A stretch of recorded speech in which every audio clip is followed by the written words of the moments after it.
It's inspiring to see so many of you here this morning. I can't help but think of the Easter when there were very few of us here, and we had the beautiful opportunity to offer a blessing for the city of Minneapolis and beyond. How good is our God in allowing us all to be here today. I had the opportunity yesterday morning to bless Easter baskets, and I see that every year those baskets get more and more elaborate. We had them on the altar rail, and as I came to one basket, there was a young boy and a young girl. I learned they were brother and sister, standing very stoically on each side of the basket. A little bit like you might imagine the angels at the tomb.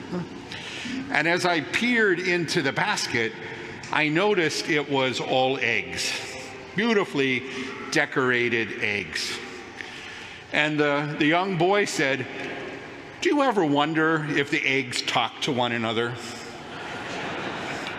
I said, it never really crossed my mind. And he turned to his sister and said, "What do you think the eggs say to one another?" And she's obviously watched too many classic movies, and she blew some imaginary smoke in my face and said, "Did you see the dye job on that chick?" Today, brothers and sisters, we're here for something much more important than Easter eggs. In fact, it's the most important thing that we can celebrate.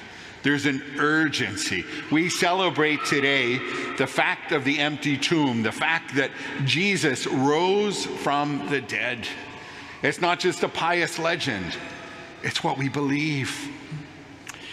I'm of that age, and most of you are younger than I am, but some of you might remember as well, in the days of the Second Vatican Council, there were all of these changes taking place. When I was a young boy, we weren't allowed to go to the wedding of our neighbors because it was in a non-Catholic church.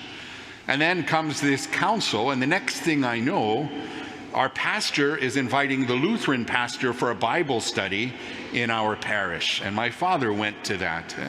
And I can tell you, he spoke about that evening with that Lutheran pastor for 50 years. That's how significant it was. And what Pastor Ed told my father and the other men who were gathered that evening was that if the tomb weren't empty, all of this is for naught. For Pastor Ed, what was most significant in everything was that Jesus truly rose from the dead. That tomb was empty. C.S. Lewis would say, if what we say about Jesus isn't true, he's of no importance. On the other hand, if what we say about Jesus, that he truly rose from the dead, is true, then he's of all importance.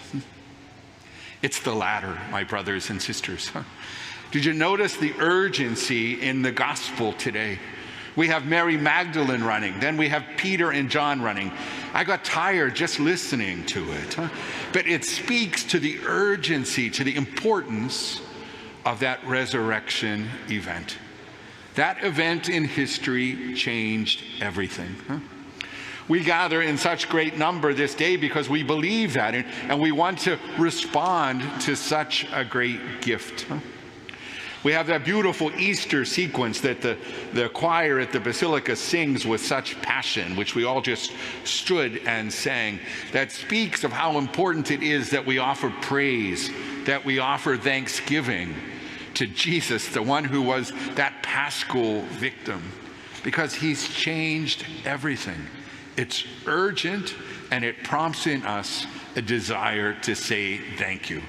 We gather as Catholics for this Eucharist, Eucharist just being a fancy Greek word for thanksgiving, because we give thanks for that gift of Jesus, that way in which he offered himself on Calvary, and the way in which he offers himself to us in Holy Communion, in his body and blood.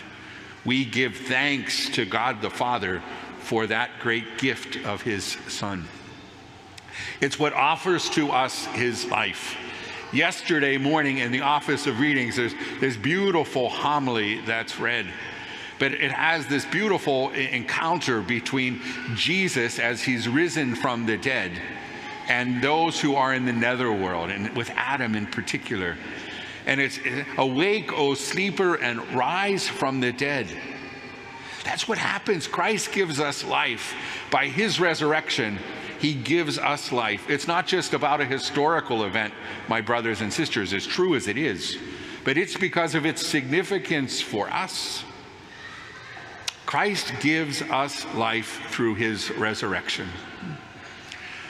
We have to be able to respond not only with gratitude, but as the apostles did, and as we heard in our first reading today, by giving witness. We have to go out into the byways and highways and to tell other people that Jesus is truly risen. He is risen indeed. It's important that we would share that good news in a world that continues to be divided by war and bloodshed. In a world that continues to struggle to find peace in families, in a world where not everyone has enough to eat or has their basic necessities. The good news in the midst of all of that is that Jesus has risen. He is truly risen. It's important that we would give testimony. And we give that testimony, my sisters and brothers, not only with what we say, but with how we live. I couldn't help but notice as I was coming into the Basilica today, and one of the rare privileges of being the Archbishop is that you get a parking space at the Basilica on Easter. I was coming in from my parking space behind, and there was a gentleman there asking for coffee from the Basilica staff, and they're always there. They're there to provide all kinds of comfort to those who are in need. It's our belief in Jesus, our belief in the resurrection, that leads us then to give witness also by being Jesus's hands, his comforting hands, offering food to those who are in need and drink to those who are thirsty. My sisters and brothers, as we gather this day, let's think about how it is that Jesus is asking us to respond to the great gift of life everlasting that he won for us in his victory over sin and death.